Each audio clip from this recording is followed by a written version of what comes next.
Okay, does my screen show? Everything sounds good? Everything looks good? Yes, it shows. Awesome. Okay, so first of all, thank you so much for joining us today.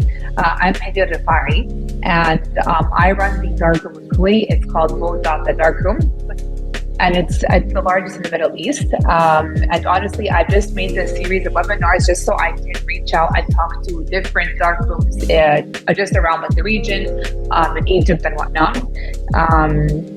And so please, just to start off, just so everyone can know, can you please give us an introduction and just some background information about you, please?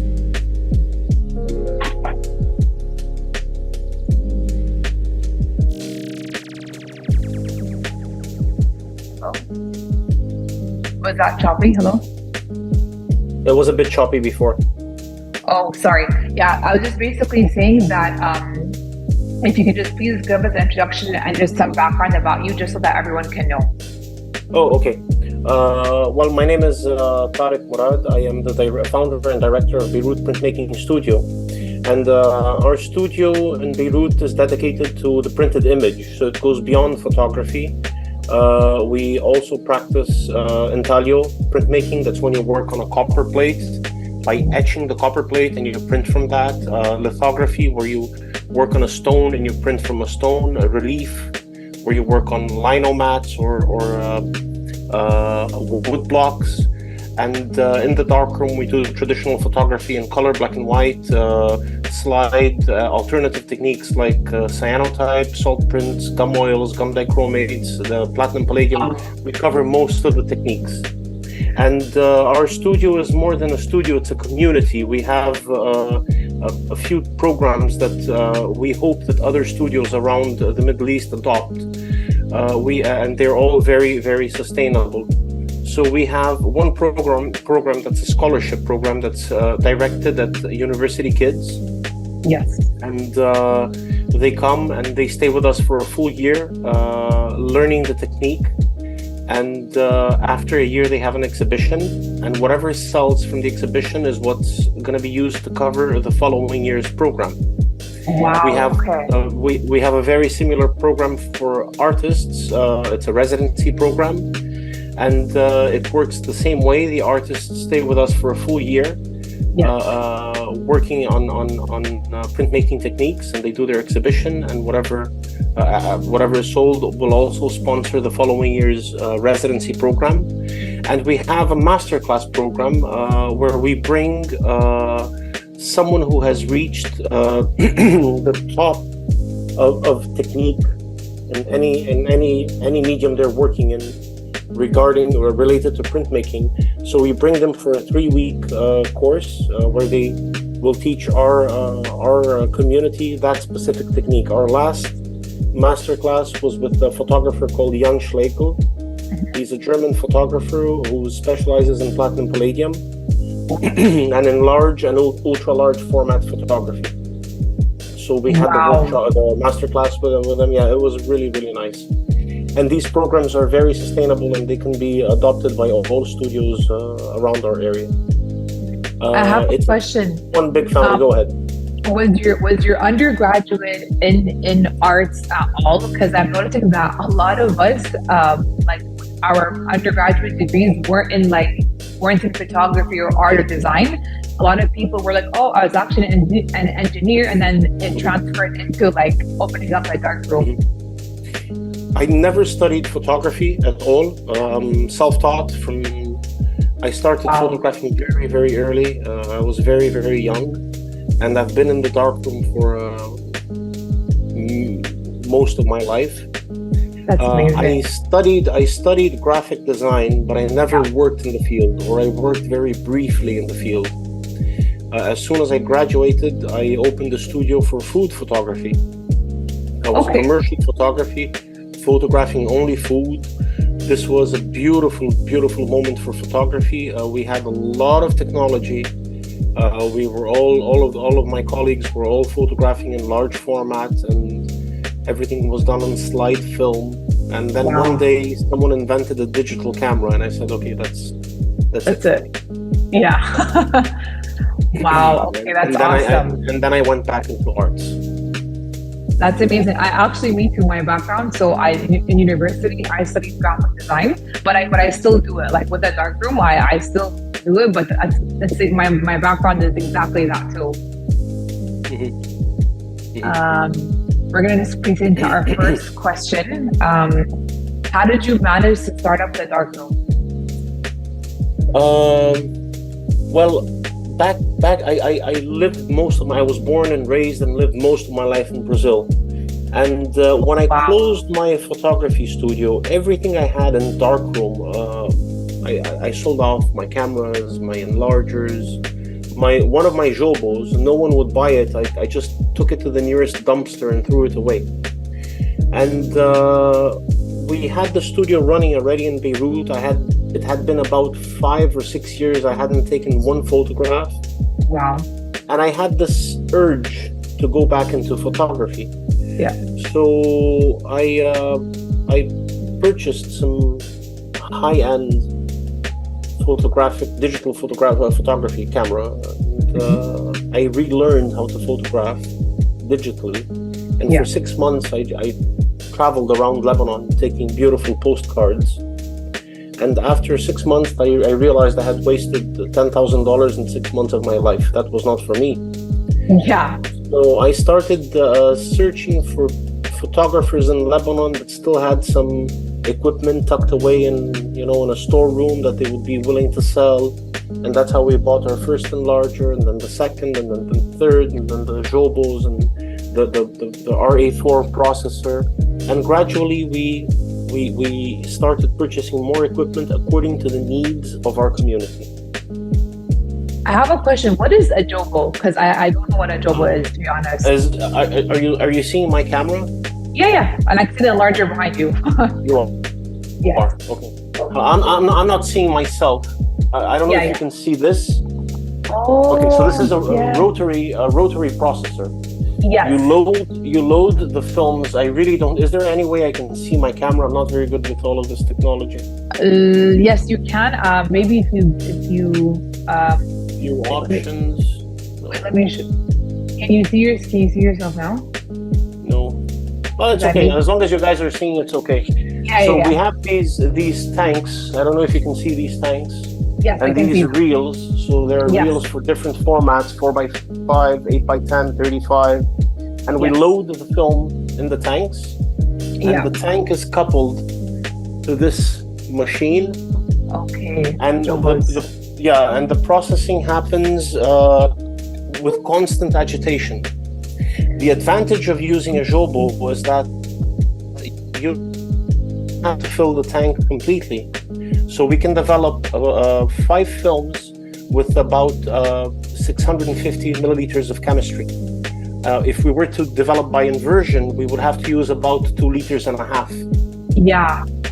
So you end up saving a lot on chemistry. Okay, that's awesome. Thanks, I know that. And we made sure to source 3 Jobos so that we could have one dedicated to black and white, one to E6, and one to color C41, just to avoid cross-contamination. Oh, yeah, 100%. Do you think your location helped with the establishment of the darkroom? So honestly, I've personally only been to Beirut like once, and I was like 15 years old. I don't really remember it, but so like in juxtaposition to like where the central is, where is it located? Is it like a hotspot? Is it not a hotspot of people?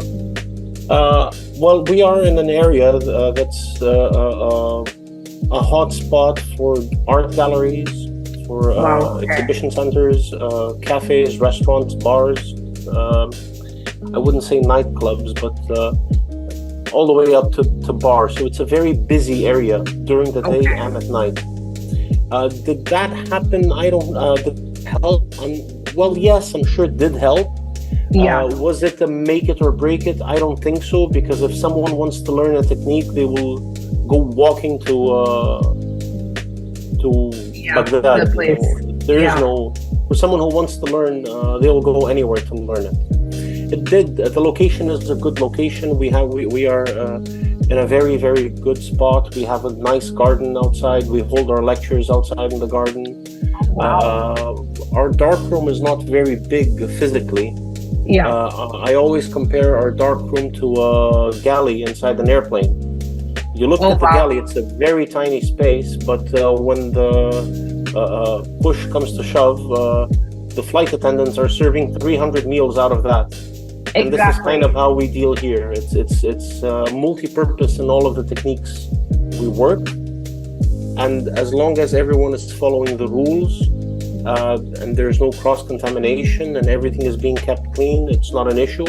Yeah. So right now we wouldn't have a reason to move out of this location. Yeah. We could use some more room, but for the time being it's convenient. And I'm not really sure that it didn't start here. We started in Clemenceau, in another area of Beirut. Okay. And I think that the location is not what's going to make or break for a darkroom. Why did you guys have to move from the north into this space that you guys are in right now? We were in Clemenceau and we moved to Jemaisi because that space we were in was very small. Okay. And this space was bigger. This space is ground floor and has a garden. Wow. Okay. So it was really, really more convenient. Oh, interesting. I'm just curious. Are you basically like a one-man show, or do you have a team, or like how is Beirut? No, not at all. Not at all. I am I'm lucky enough to have all of our community who are running the show on a day-to-day basis. Yeah. We have volunteer studio assistants that take care of printmaking. Some of them take care of darkroom. I don't know, maybe some of them are with us. I can't see a list. Let me see the list of participants. No, I cannot see the list of participants. Here you go. Let's see. Abir is with us. She just recently finished her residency. Oh, it's incredible. Aisha, hello Aisha, Kifik. Long time I don't hear from you. Hope everything is well. Hi guys. Samir is here. Samir is our darkroom studio assistant. Yes. Huda, I don't know if this is Huda from. Yes. That's it is. Hello, Huda. Yeah. Nice to see your name here on the list. Hello, everyone. So the way things work is,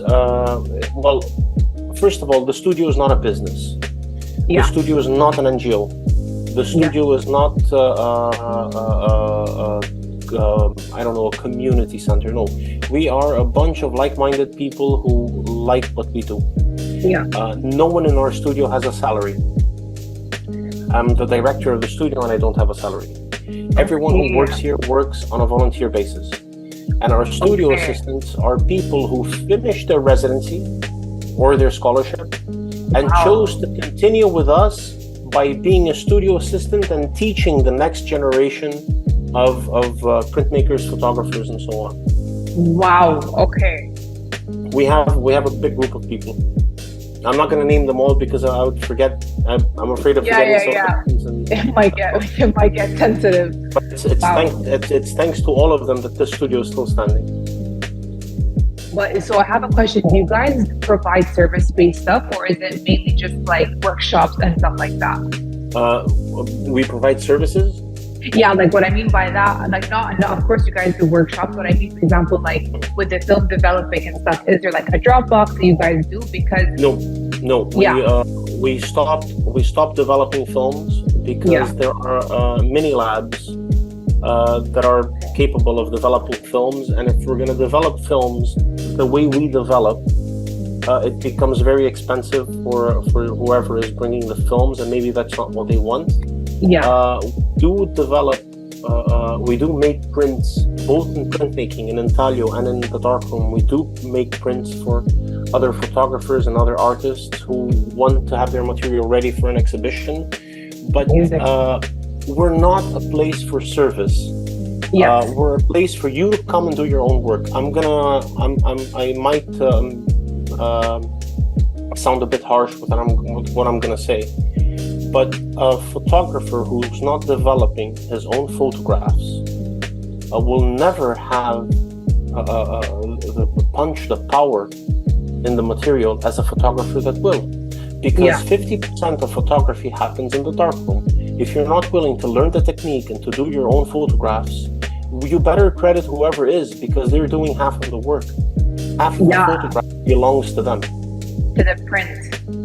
Yeah. The final print. 100%. Yeah, and like even so, the darkroom that I run, same thing. It's the exact same concept. So it's literally it's not a service-based thing at all.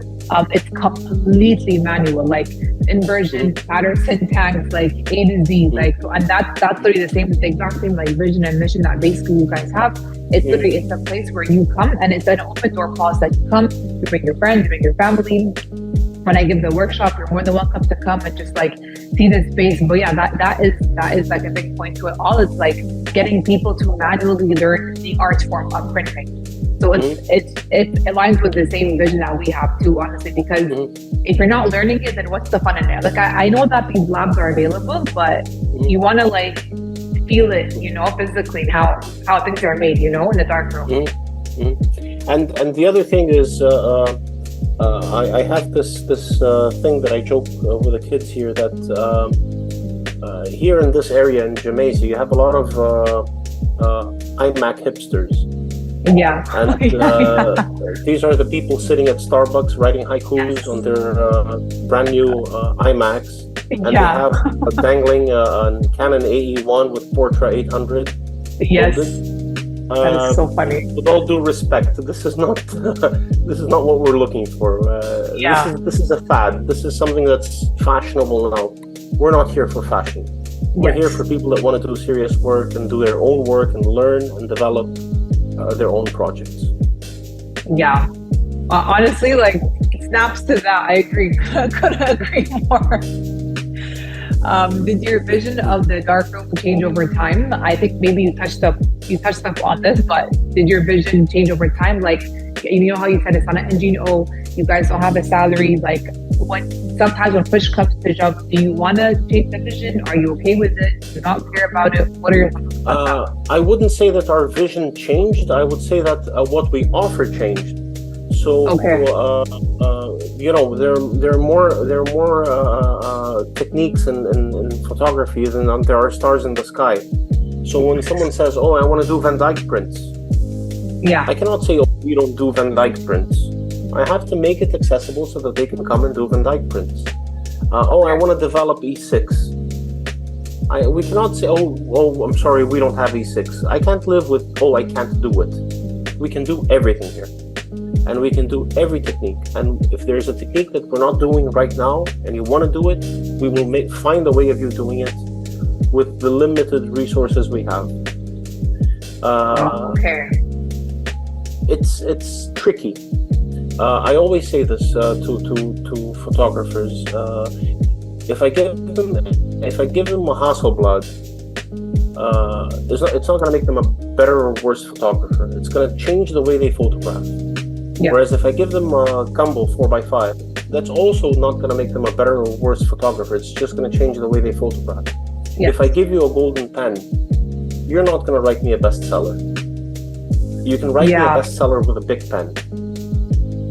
But I have to give you a writing instrument, or else you won't be able to write. So I have to give people here the conditions to be able to make the kinds of prints that they want to do. I don't know if this really answers this question, but in terms, because when we don't have a vision for the darkroom, we have a vision for the studio. We have a mission vision for the studio, and the darkroom falls within that. The only thing we cannot offer for the darkroom that I really wish we could is scholarships and residencies in darkroom technique, because that involves all of our residencies and scholarships are fully paid. Participants do not pay a penny. And with photography, it's a bit tricky because of the price of film, paper, and chemistry. Yes, I agree. Eventually, one day we will find a way of making it happen, but for the time being, we cannot offer that. But I have a question with all the techniques that you have to learn. Literally, just like you said, for photography, there are more techniques in photography than stars there are in the world. But how do you even have, it's not that the time, but how do you even try it and experiment all of these things? Like, does fear get in the way? Does failure get in the way? Or you're just like, who cares? What's the worst that can happen? Like, what's your intake on that? Well, when we talk about technique, one must master a technique. It's easy to do one cyanotype print and say, oh, I know how to do cyanotypes. No, you don't. You can explore cyanotypes for the rest of your life and not be done with all of the techniques. Same thing for gum oils, for gum dichromates, for platinum palladium, for toning prints, toning with different toners, with gold toner, with sepia toner. So it doesn't end. And you have to really master it. Here at the studio, we are not afraid of the hard work it takes. I have just come out of 2 weeks of doing vertical and horizontal study of all of the variables in gum dichromate, so that we have a perfected recipe for the gum dichromate prints. And it took me 2 weeks of making small color scales with the different pigmentations, the different ratios, and the different timing and exposures, and so on. So that, and all of this is tabulated in a book we have here. It's a gray book. All of the formulas we develop are written on a gray book, so that when I'm not in the studio, people can refer to the gray book and they can do the technique on their own. And this is essential for any technique, not only in photography, in painting, in watercolor, in etching. You really have to know the technique. Yeah. You don't necessarily have to follow the rule. You can bend the rule, but for that you have to know the rule. Yes. You see what I mean? Literally, even in design, you're like, you can't break the rules before knowing them. Literally. Yeah, exactly. Wow. Exactly. Okay, that was very inspiring. Do you see a boom in the film community? Like, even besides how you think, like, you'll see these kids in Starbucks with their Camp 81, with their Porsche Porta 800, but like 800. Yeah. Besides that, do you see that there's actually a boom, but like in a good way, or like the boom is just because it's cute, it's aesthetically pleasing in their words and all that fun stuff? No, and not only I do see a boom. I think that this boom is gonna become, the small ripple is gonna become a tsunami soon, because of the big elephant in the room called AI. Yes, but what about it? AI did not kill photography. AI killed digital photography. Because you see, AI is going to do to digital photography what photography did to painting. Turn of the century, that's what happened to painting. Painting was almost killed by photography. This is an exaggeration. No, I understand where you're coming from. Because now we have AI. You're a designer. Semer, who's with us, is a graphic designer. He can go into these, I don't know what they're called, these not ChatGTP. There's one for images that you give the keyword, and provide you with the variations of the photographs, and you can fine tune it and so on. That's not going to affect traditional photography. That's only going to affect digital photography, because there's something we have, which is the matrix. We have the negative. We have the DNA embedded in the silver crystals in the film. Yeah. This is the big difference between silver photography and digital photography. We have a matrix with a constellation of, or a dispersion, whatever you want to call it, of silver halides that have a specific pattern that only exists in that negative. It's a fingerprint. The negative next to it is going to have a different dispersion of silver halides. Yeah.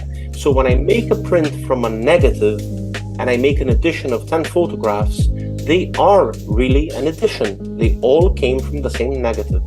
When you print 10 giclée or pigmentary print or whatever other fancy name there is for it nowadays, when you print 10 prints at the same time at the same printer from the same computer using the same toner and the same roll of paper, they're not going to be scientifically the same, because the inkjet printer jets the pigment from a very small distance from the paper.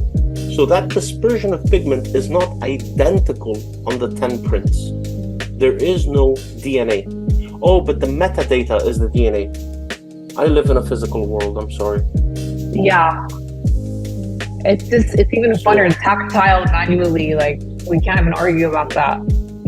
And I predict that, well, this boom, 90% of this boom are hipsters with a Canon AE1 and Portra 800. But the other 10%, we have to take them seriously. We have to have a place for them to work. We have to encourage them. We have to teach them technique so that they can continue with this beautiful art form. And we have people in the studio who migrated from 35 millimeter to medium format. We have people in the studio who migrated from medium format to 4x5. There are people who are considering 8x10, but it's a huge investment. Yes. There's one photographer that normally works here at the studio who he has his own unique way of photographing. He even makes his own cameras. He has his own way of developing film to get the grain the size he wants, to get the print the contrast he wants. So this is really important, and for this 10% of this boom that is really doing serious work in photography, there must be a place for them to be able to come and work. Yes. In the beginning, how did people react to a project like the Darkroom? So in general, when did you guys even establish Beirut printmaking studio? We established in Lebanon in 2015. We opened the Darkroom in 2018-ish. Okay.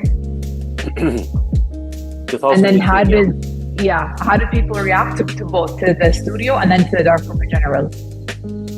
Well, at first, no one knew about it. I am leftist. I am good friends with Mao Zedong. So it was kind of build it and they will come. Yeah. So I built it. Yes. Those that want to come and help me finish it, help me make it bigger, help me make it better, they're welcome. Those that won't, well, good for you. Don't come. This is the mentality in the studio. This is how we do things. There is no business plan. There's no way of setting up a business plan for a printmaking studio or for a darkroom. You're talking about the niche of the niche of the niche of the niche. Yes. And bringing back the whole art form. Yeah, to a certain extent, I would say that even in Europe, it would be very hard to have a self-sustainable, and even harder to have a profitable darkroom offering services. So I see this community of darkrooms in the Middle East. This is beautiful, but everyone has to keep in mind that if this was made, had I made the studio as a business, I would have 16. It isn't. This is not how I see it, or the way I see it in our area. These are centers for people to come and learn. Yes. Centers that will foment, even though I don't like the word foment, centers that will foment photography, and in our case, printmaking. We are the only open studio in the Middle East that offers every form of analog photography and every form of the analog print under one roof. Yes. And with this, there's a responsibility. Yeah. We have over 60 people that use our studio on a monthly basis. I would say a bit more even. I have as a studio director, I have a responsibility to these people to make sure that the studio will continue and there will be a place for them to work.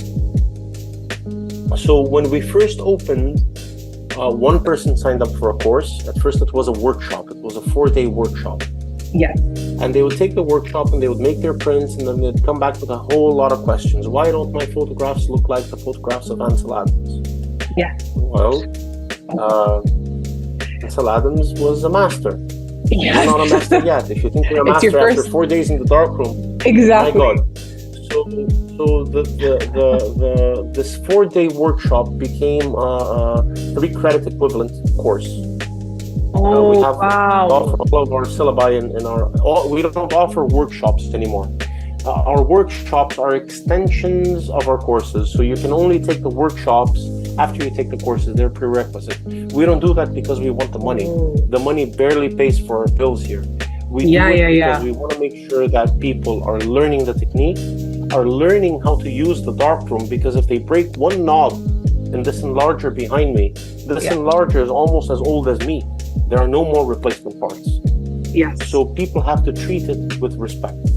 So this is, 100%. when they come to the darkroom for a course, they're not only going to learn the technique, they're going to learn darkroom protocol. They are going to learn how to deal with the chemistry. They're going to learn anatomy of chemistry and paper. They're never going to be good photographers if they don't know how chemistry and film works. Oh, I developed it. Why? Why is it developing the film? Why is the developer developing? They have to know it. Because if they don't know it, they're never going to be able to control all of the variables in their process. And a very intelligent man called Albert Einstein once said that insanity is repeating the same experiment over and over without changing the variables and expecting different results. That's very true. So this is what we do in the darkroom. We control variables. I'm sorry, I'm rambling. No. Oh my God, not at all. I'm so intrigued. I'm honestly so intrigued. And if we were on a time, I would be like, please tell me more. But no, that honestly, that makes sense, because you know, when they're like, what is your why? Just like you said, a lot of people come to you, and by the way, I do not see myself as a master at all. Like I'm honestly, I'm still learning on the way, because the darkroom has been running for 8 months. So I'm still new to all of that. Same thing, like I have to do a lot of trial and error. It's a lot of these mixing up chemicals, just like seeing what happens. But really, it's just like, what is your why? And this is why, like, a lot of people come to me, and especially in Kuwait, of course, Studio Khimyani did a wonderful job at introducing people to the market. But still, people are very like, what is this darkroom place? What is this weird thing? So it does take a lot of education to bring people in. This is the darkroom. This is what we do, so on and so forth. So it is a lot of like community effort, and it does a lot of hard work in the end. Both your darkroom and Huda, you both have a very, very, very, very big responsibility now. Yes. Because to set up a darkroom is very easy. To teach people what analog photography is about is not that easy, and they will easily feel disencouraged and go back to digital photography.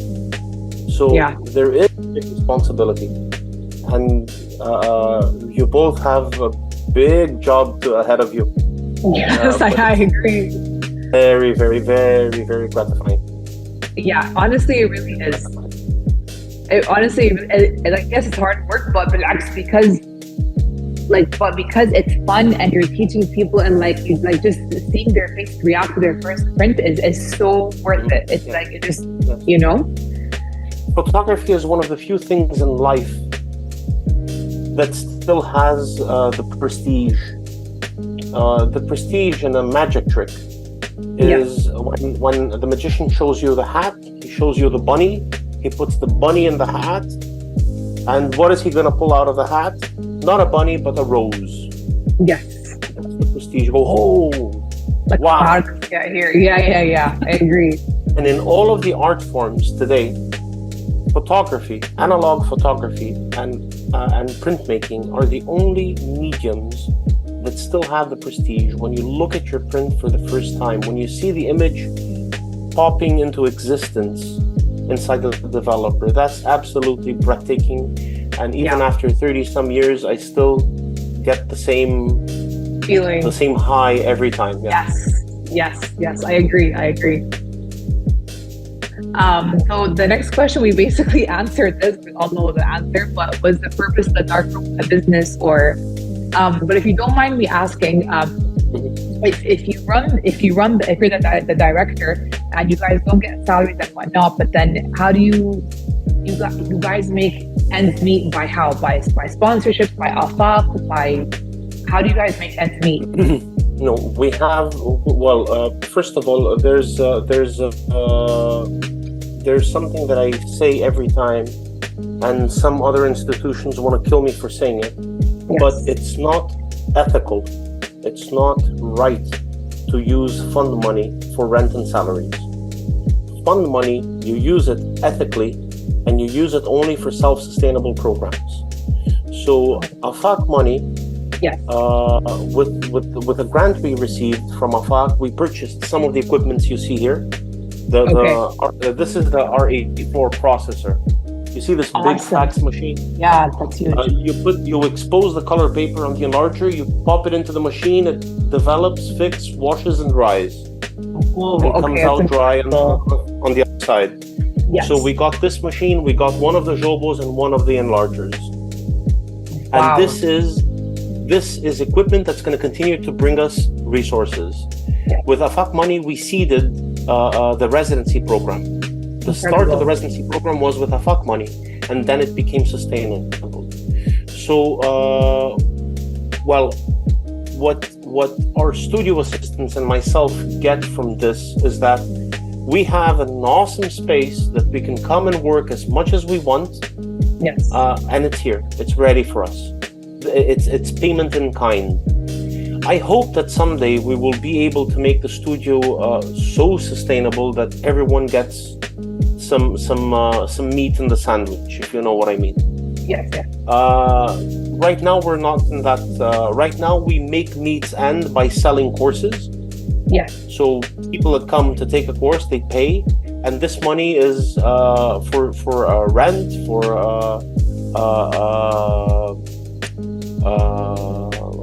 amenities, electricity, water, internet, things like that, upkeep of the studio. We do get donations every now and then, and we use that for rent. Rent in Beirut has become very expensive.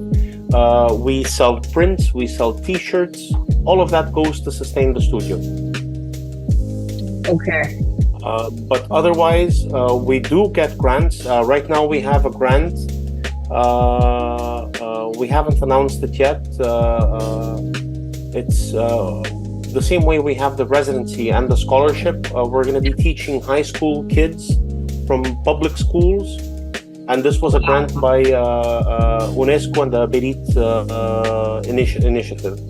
So we're going to have 48 high school kids from public schools that are going to learn analog photography and printmaking. So we have to be very, very, very careful when we're using other people's money. You have to use it with the utmost respect. That is incredible, because I'm trying to I want to get high school students into darkroom, because in America and like the UK, apparently they teach darkroom in high schools. And honestly, that's something that bothers me too. Like I'm like, I wish we learned more like legit stuff like that when I was in high school. So I'm trying to think of a way. I'm like, how can I drive in here? Because I really want them to learn this, especially like the kids that are like in high school right now. It's all about the TikTok, it's all about the digital, it's all about AI. So I'm trying to even think myself, how can I bring them in here to learn? Because honestly, I think right off the bat, it'll teach them patience. But that's incredible that you guys got a way into high school. That's amazing. There are further responsibilities when you're dealing with underage kids. Of course.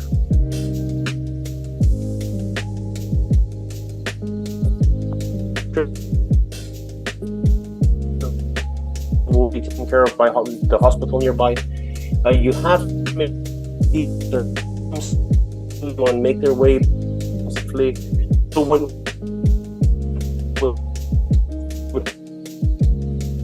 sorry, it's getting super choppy. Sorry, it's getting really, really choppy. We didn't hear that part.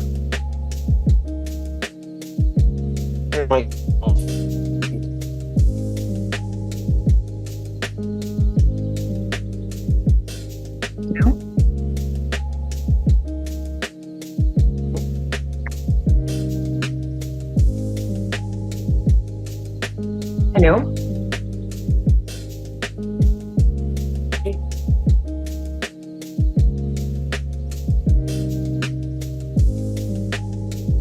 Hello?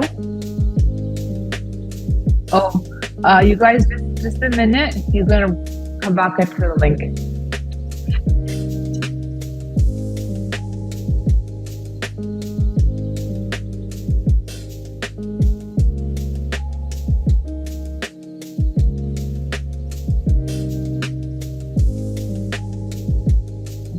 Hi,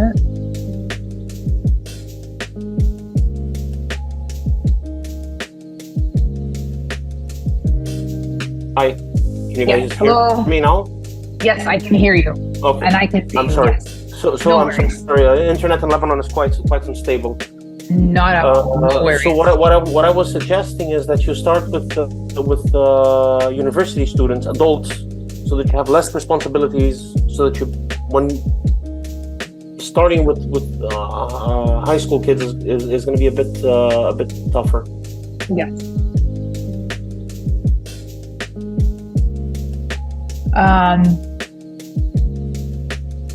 How do you connect with people who are interested in film photography, like even as you yourself or the studio in itself?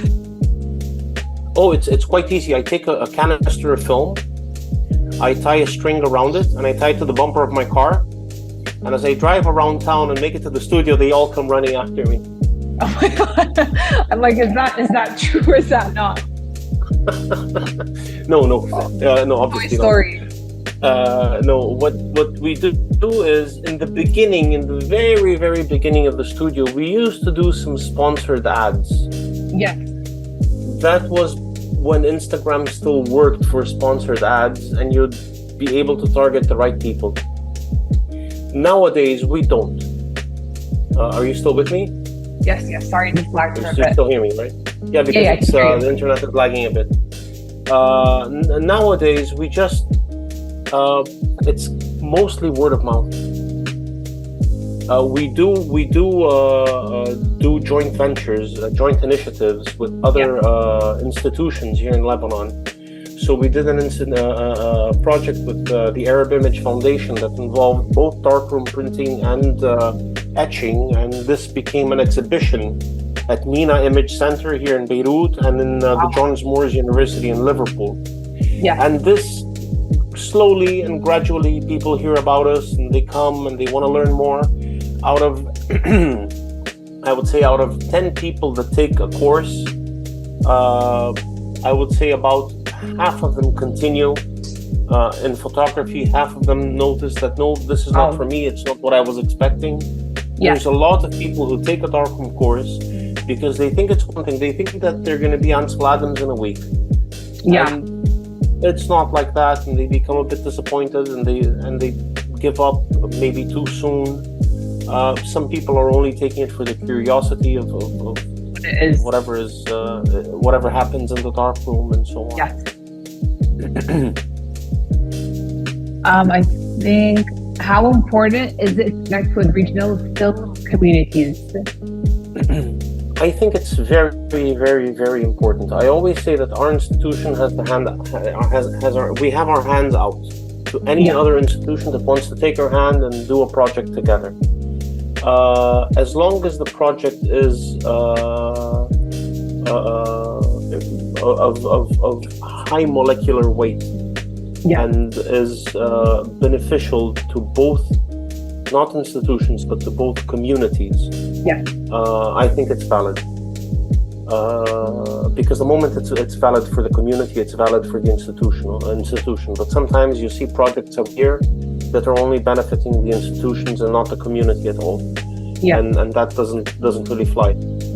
So I think it's of utmost importance. I was recently, or not recently, this happened maybe a year and a half ago. I was added to a group called a WhatsApp group with Out of the Dark. Out of the Dark, that's it. Yeah, I'm in it. Yes, and, I was surprised to see so many darkrooms in the Middle East, and that made me very happy. I don't believe in competition. I believe in community. So 100%. In every corner there was a darkroom, it would be so much more interesting. So I think it's important to connect. I think it's important that we do like this initiative of you inviting us to be part of this seminar. Again, thank you for having us. Of course, definitely. I think it's of utmost importance.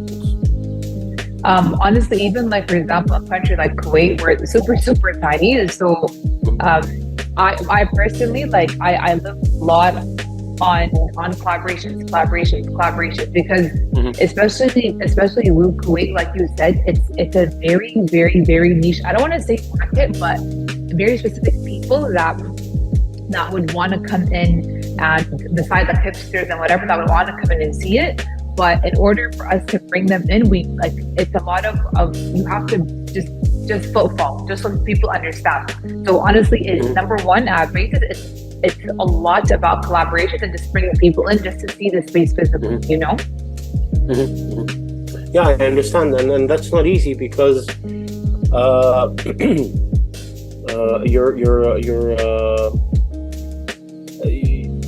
your hit and miss rate is going to be very low. Yeah. You need 100 people passing by the studio to get one person who's really interested in photography. Yes. And that's really tricky. It is.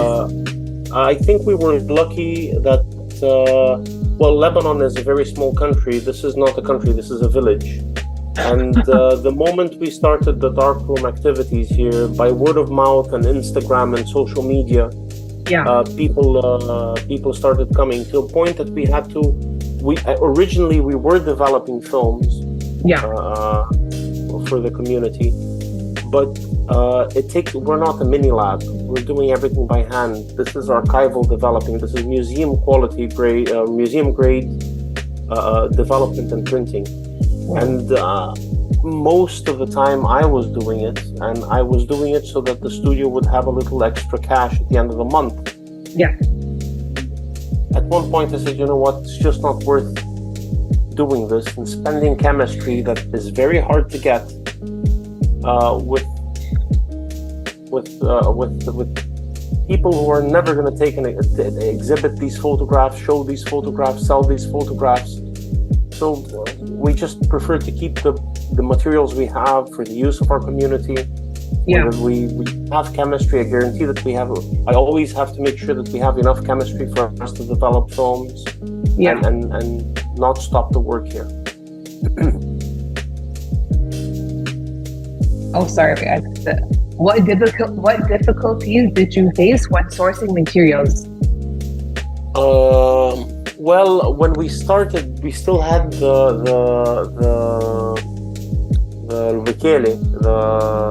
what do you call it? The representative of Ilford still working in Lebanon.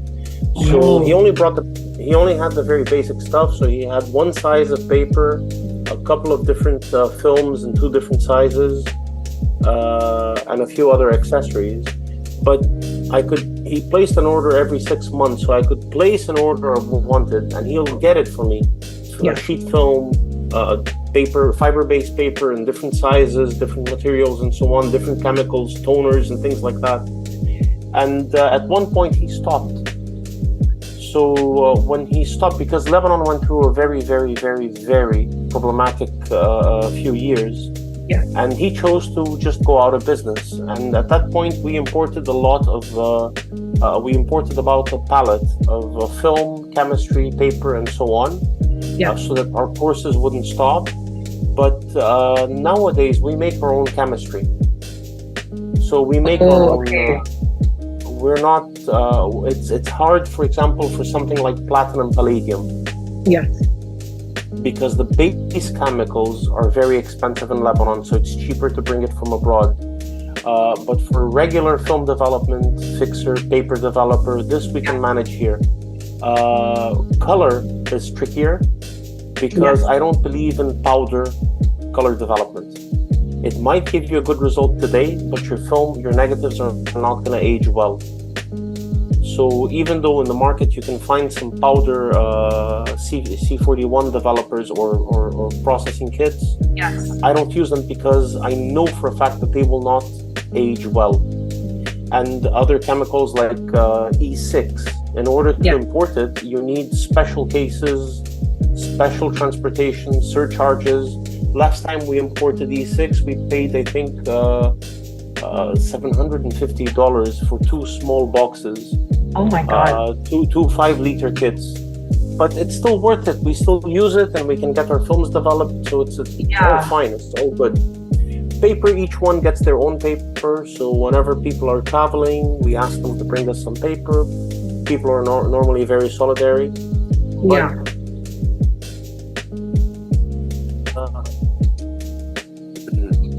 I'm sorry. I think I cut off. Did I cut off a bit? Yes, just for like a second. Yeah, I was saying that paper, each one has to get their own. So whoever is traveling, they're very solidary and they bring the paper back with them. So it's not that hard. It's expensive, and that's not in Lebanon. It's global. Price of everything photography related has become super expensive. It has been very expensive. I actually would like to know more about the chemicals because I actually have a question coming up about chemicals, but we'll get to it right now. If materials are missing locally, how do you get creative? And I actually have one more question with that too. It's like, do you guys have issues with customs? Because in Kuwait personally, we do face issues in customs, and even analog through Dubai, they face issues. I'm actually hearing that a lot of people face issues when they're importing stuff from B&H or whatever. So especially with like the hard couple of years that Lebanon has been having, how do you manage? Well, again, for regular black and white development, we make our chemistry but we buy the chemicals here. So there are suppliers of chemistry that supply for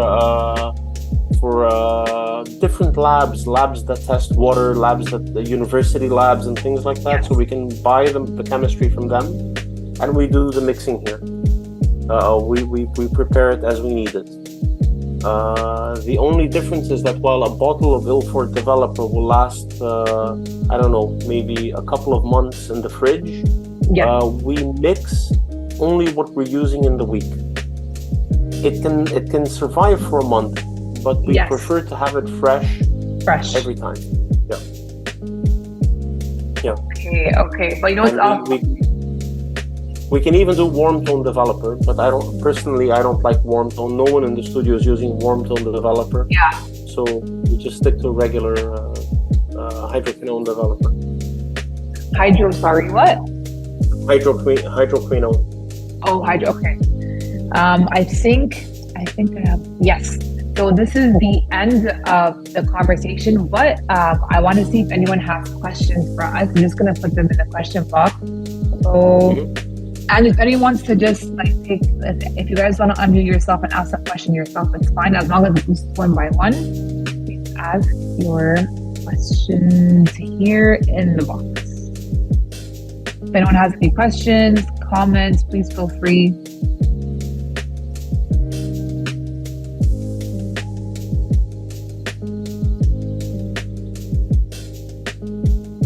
Thank you for attending. Thank you so much for attending. But okay, I think everyone's good with questions. Thank you. When are we? Oh my God. That's timid. Yeah, I'll tell him when. Please, yeah, you can ask. There you go. Oh my God. I imagine after the conversation, you guys will be fighting over WhatsApp or something else. It's okay. But yeah, thank you so much for this incredible hour. Honestly, I've honestly learned so much. But thank you so much for this, and I really hope that you can either come to Kuwait sometime soon, or I can come to Lebanon because I would absolutely love that. Yes, of course. You're most welcome. Thank you so much. All of you, most welcome. Okay, thank you, everyone. Thank you. Thank you. Okay. Take care. I'm going to stop the sharing now. See you. Bye-bye. Bye-bye.